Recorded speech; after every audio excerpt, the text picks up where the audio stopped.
Hey, AquaHacking community. Welcome to the topic of outdoor water use efficiency. My name is Ed Hoppy.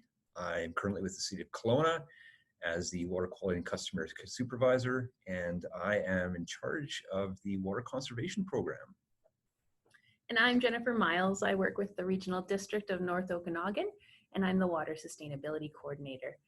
So both through mine and Ed's work, we're all about trying to find ways to reduce how much water we're using in the outdoor landscape. So the issue of water use efficiency isn't a new concept. This has been talked about for a long time. And why are we talking about it now? Well, it's just going to become more of an issue as we get further development, growth, demands by agriculture, demands by businesses, and it all affects our valley and affects our water sources.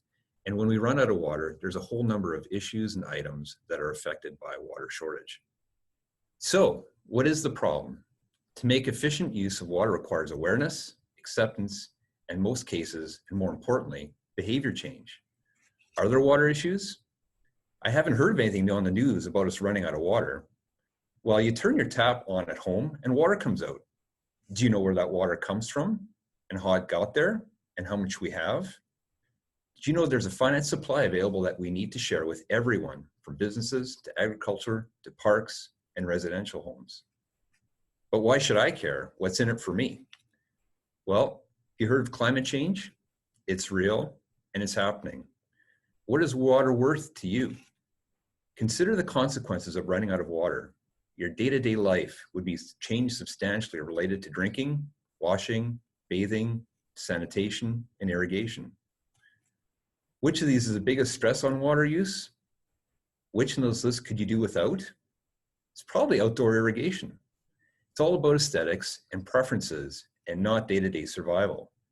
There's a way to do irrigation better and in a positive way that is not only good for the environment, but also good for your wallet. Behavior change.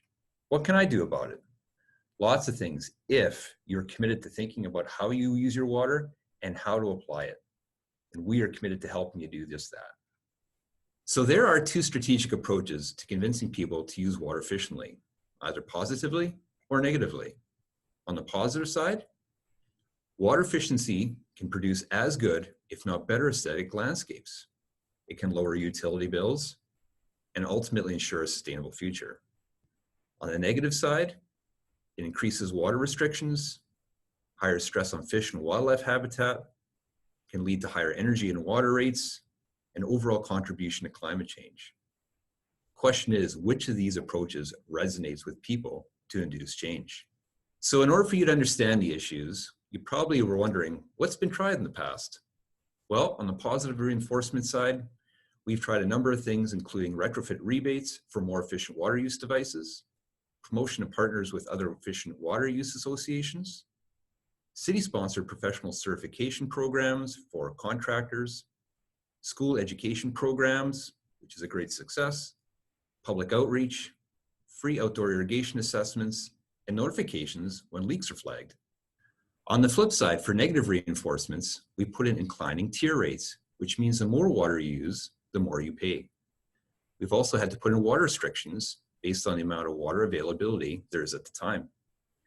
Community water patrols or public complaints identify restriction violations and bylaws with associated fines. Both positive and negative have had some effect to some degree, but we're looking for some new ideas. So Ed has laid the groundwork for this challenge topic.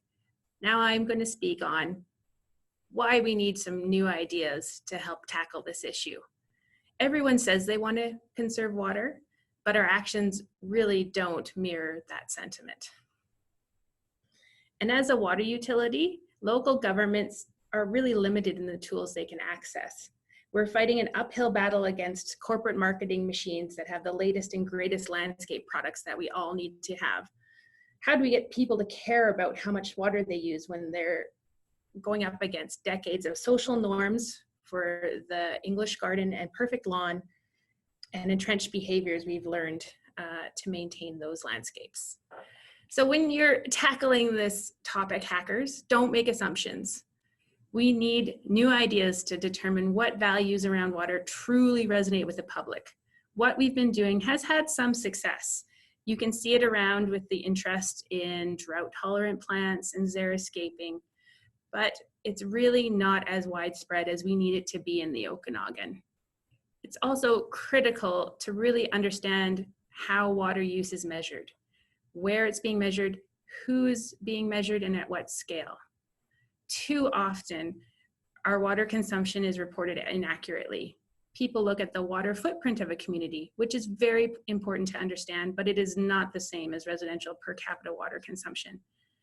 We need to look deep into the data to understand hourly water use, pinpoint where they're using it, and where things like leaks are happening, because it's oftentimes those leaks that are the true culprit for why we're wasting our water. A lot of the tools that we have at the local government or utility level are reactive. I'm hoping that hackers will be able to think proactively and find ways to engage with the water consumer before water use becomes too high and becomes a problem, especially because of things like water leaks. How do we do that? How do we encourage that proactive behavior?